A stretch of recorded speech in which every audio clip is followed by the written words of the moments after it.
Shalom, and a short Torah thought from this week's Parashat Vayikra.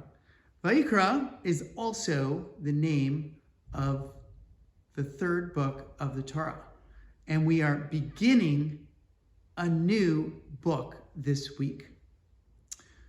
Not only are we beginning a new book this week, but on Thursday, we brought in Rosh Chodesh Nisan, the new month of Nisan, the month of Pesach, of Passover.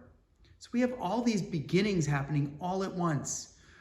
The new month, getting ready for Pesach, the new book of the Torah that we're reading this Shabbat. And how does it start? Vayikra el Moshe. And he called to Moses. God called to Moses. But here's what's interesting. The first word in the Torah has a very tiny little aleph as its last letter, Vayikra, in a very small, tiny little aleph. And so the commentators go crazy with this.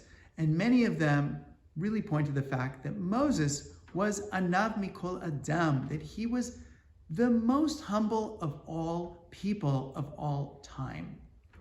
And one of our commentators says, sometimes people are humble, but then when they're called or they become something great, they lose their humility.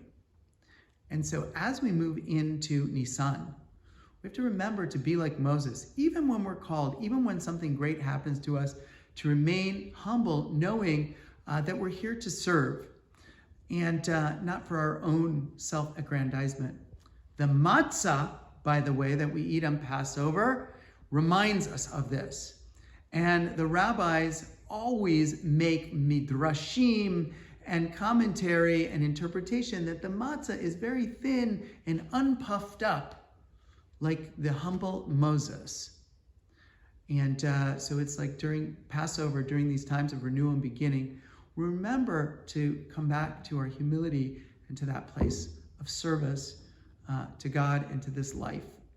Shabbat Shalom and Chodesh Tov.